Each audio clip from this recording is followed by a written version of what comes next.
The zoo's up to some monkey business again.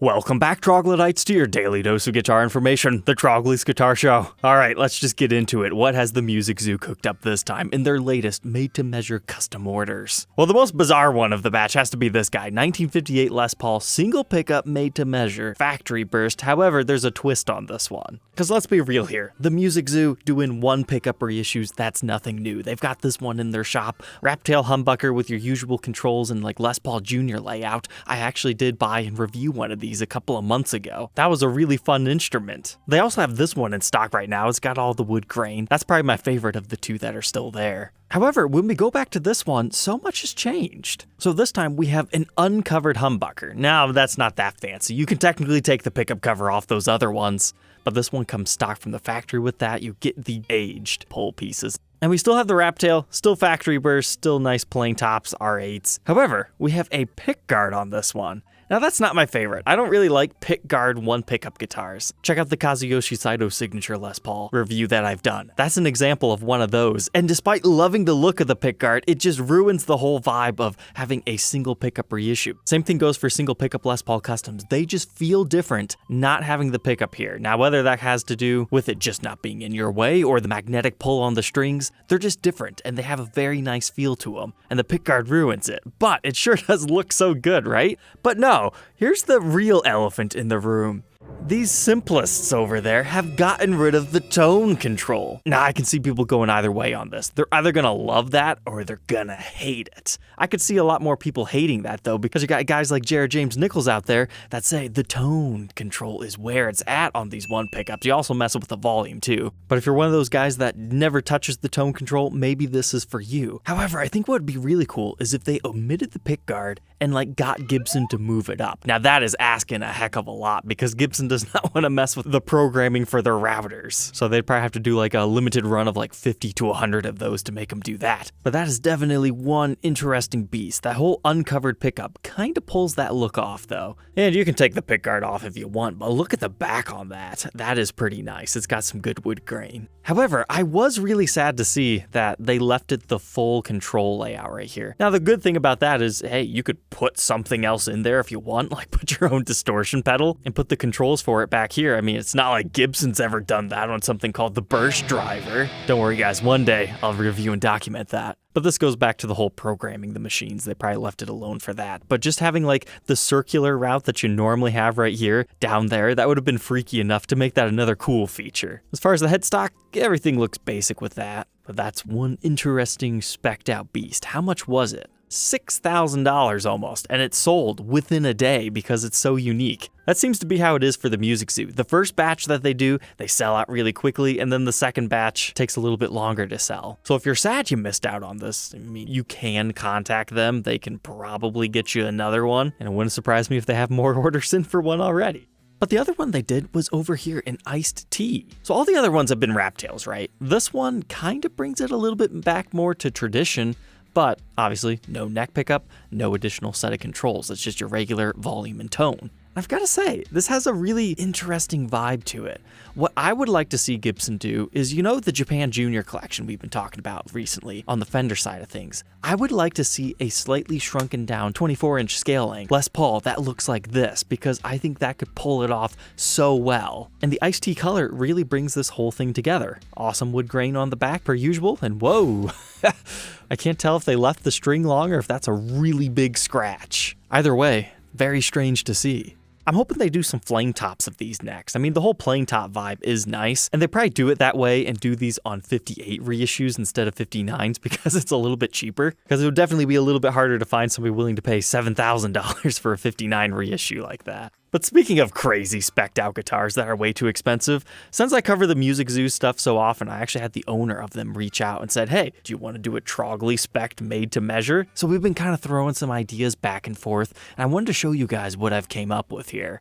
look at this majesty. Like, I've tried to do crazy made to measures before, but usually Gibson's like, nah, we're not gonna do that, we're not gonna do this or that. And it usually just gets so frustrating that I just give up. However, this one I'm really close on. So my friend Trues, the Photoshop king here, whipped up what we were kind of thinking of here. This is an ES355. This is what a normal 355 looks like. We've got a headstock looking like this. It's a plain maple top, back and sides, nothing too crazy, unbound F-holes, all gold hardware with humbuckers. They're very nice, fancy instruments. They're also really expensive, about $6,700 today. It's essentially the Les Paul custom version of an ES335.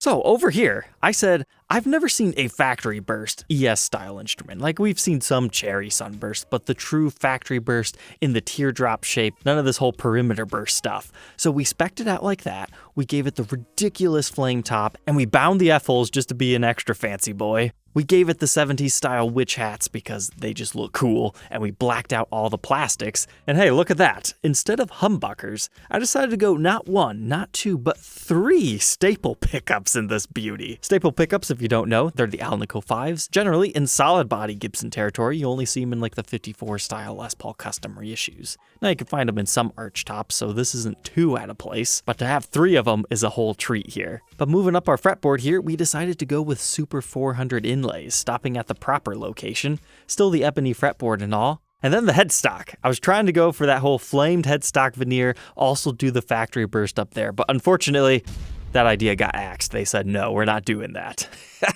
But then moving on to the back, also heavily figured, also has the burst jobs. The sides would also be the same. But instead of a boring mahogany neck back here, we beefed this thing up with a 5-piece maple. So you get the heavily figured maple with the 2 stripes of walnut. Definitely spec'd it out with a volute because you need to have it with that. And the coolest tuners ever created, the Kluson waffle backs would also be there. So here's the final thing that was accepted and could be produced. But unfortunately, the price tag came out as a little over $12,000. Now granted, you get all these cool specs, but in order to custom order this and review it, I have to know there's an end buyer out there. So if there's anybody interested in, new guitar daying this, feel free to reach out and then I'll make it happen. Otherwise, I'm still just kind of sitting on it because I think we spec'd it out a little bit too much to be a viable product. But it certainly is a one-of-a-kind 355 to say the least. Continuing on the Music Zoo journey, they got another one of these double cuts with the Humbucker pickup. I've never been a huge fan of the double cuts, but the more and more I've tried them, the more I enjoy them. You learn the history behind them. They start to seem cooler, and I'm sure this thing is an absolute screaming beast. I like that really dark tortoiseshell pickguard. But for me, it's nothing that I'm all that excited about. But it does get one of those cool cases. But that's available at $43. See, made to measure doesn't have to be ridiculously expensive. But I thought about ordering something like this, put the flame top on it like we've seen the custom spec'd out ones, but I want an Explorer headstock on this. But then I realized I'm just kind of creating the Gibson Theodore again, just in a slightly less new body shape format. But I think the Explorer headstock on this would look pretty darn good, especially if we just craft it all out of Carina. But now you guys can see why all my stuff gets so expensive. Gibson's like, we don't actually want to do this, but if you want to pay us crazy money, we will.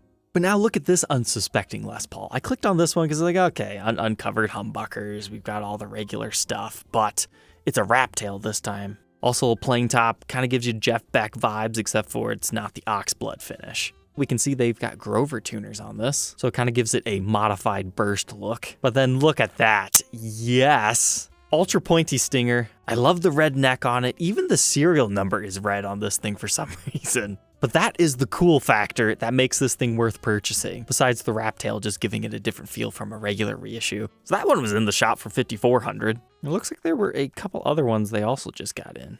Like, if you've been wanting these Dave Mustaines, I don't know how they're selling them that cheap. That's a lot of money off. And I'm surprised it's even still there. I also saw they got one of these. We've been talking about the biggest Gibson /fail, the Brazilian burst, quite a bit lately. However, nobody ever really talks about these. These were created 1 year before. Now, can you really call it a fail if they did end up all selling out and you don't see these things too often anymore? No, but $18,000 is a lot of money for one of these. However, it appears to be one of the age-signed ones. But it's basically a Firebird that has a maple cap over top of it, and, it's Slash. It's got humbuckers. This one's serial number 10. It's certainly an interesting guitar, but it's like Slash is known for the Les Paul, not the Firebird. But the problem is the last time one of these things is sold was when it was like a year old for like 65. So it looks like they're definitely trying for a premium there. I mean, I wish them good luck. Maybe they're gonna set the new precedent for the market. And to be fair, they did not make many of those things. But apparently these were available in 2 different finishes, the cool one and the white one. So maybe those other completed sales were for this less desirable version as well. Next up, we can talk about this. So they called it Gibson Les Paul Custom 80s Tobacco Burst. I got really excited for a minute because I thought that meant 80s spect. But no, I think what they meant was Gibson Custom Shop Les Paul Custom 80s Tobacco Burst. Like they were trying to go for that vibe.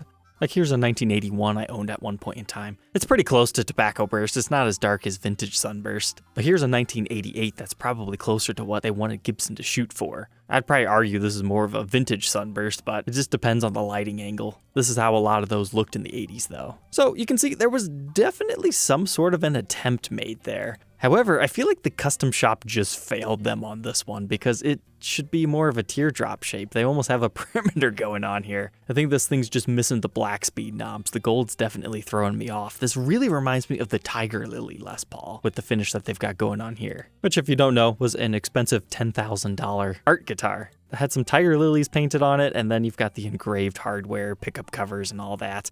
I mean, sure, this one's a little bit more extreme right there, but it's got similar vibes. But they apparently made 4 of those. And then this one's about half the price of that. But if we are getting really picky here, technically, it might be both the finish and the specs here, because we do have the speed knobs, we do have the correct Nashville-style bridge, so that makes that cool in that aspect. This better not have a long neck tenon, that's all I've got to say. You don't normally hear me say that on this channel. It doesn't have a volute, which depends on the year. If it's 1980, 1981, or maybe an early 82, incorrect. But anything after that, yeah. So this definitely encompasses more so of the 80s. However, it would need to be a 3-piece mahogany neck, which I think that's just a staining difference right there. I mean, it could be there. That would be really sweet if it was a 3-piecer. And the mahogany back, but oh, okay, now I'm just noticing something. The backs of these style instruments were actually just more of like a natural finish. So you could see through to the mahogany wood grain a little bit better, which isn't quite as cool as like the 70s versions that have the burst job on the back and front. But man, looking at some of these old videos, it's like I've had some nice guitars in my life, haven't I? So I think they were trying to pay tribute with that, but Gibson got a little bit too dark back here. But to be honest, that probably looks cooler in person. They got the weight right. However, I'm not seeing anything about the neck tenon. I'd be curious about that. I'd imagine it probably does have the long neck unless they specifically said, don't you dare. However, the case is a bit of a miss. They should have definitely did one of the newer protector chainsaw style cases for this. I mean, it's not like we haven't had the custom shop use those before in the Mike Ness signature they can learn about in this episode. It looks like there's 2 more we can even talk about. So this is a 54 reissue this time. So this is supposed to have the Wraptail piece. It's supposed to have the P90 pickups. They didn't really do too much different on this except for give it a factory burst finish, but honestly, that doesn't look like factory burst to me. Factory's usually darker, but of course it just depends who's spraying it. That's what also scares me of ordering that 355. Like, that's what I want it to look like, but it might come out looking like this or something, and then it's like, oh no. I like buying things that I know what it's gonna look like. But Wraptail bursts just look pretty good, but everything else is looking about the same on that. And then we can round tonight's episode off with this. So I like it. 1957 reissue, so normally this would be a gold top with humbuckers, but they're doing something called Kindred Burst on a Koa top. It really reminds me of a custom shop version of a Guitar of the Week series guitar that has the mahogany top. Guitar of the Week number 33. Except for this time, it's custom shop and it's a true Koa top instead of being mahogany. This is a nice looking unique piece. You get a little bit of interesting wood grain, a little bit of flame figuring dancing going on. The cream plastics match really well with the black pickups. And being a 57, that means it's gonna have a fat neck. Oh, wasn't expecting a stinger on this one. I will say though, it doesn't look quite as good as that red one we were just looking at. The black and red really complements each other a little bit better than this black onto the natural. Like, it's such a shame Gibson went for such a light colored mahogany because this is so dark. You kind of expect this to be more of a dark back, but not too dark because then you hide the stinger. There you go, using custom woods gets expensive. Alright, troglodytes, I hope you enjoyed taking a look at Music Zoo stuff. This was not a sponsored episode. We've done these quite a few. They just happen to have really cool guitars. And hopefully, one of these days, we'll do a fun Trogly made to measure with them or something. Don't forget to like, comment, and subscribe, and we will catch you tomorrow on the next one. Take care.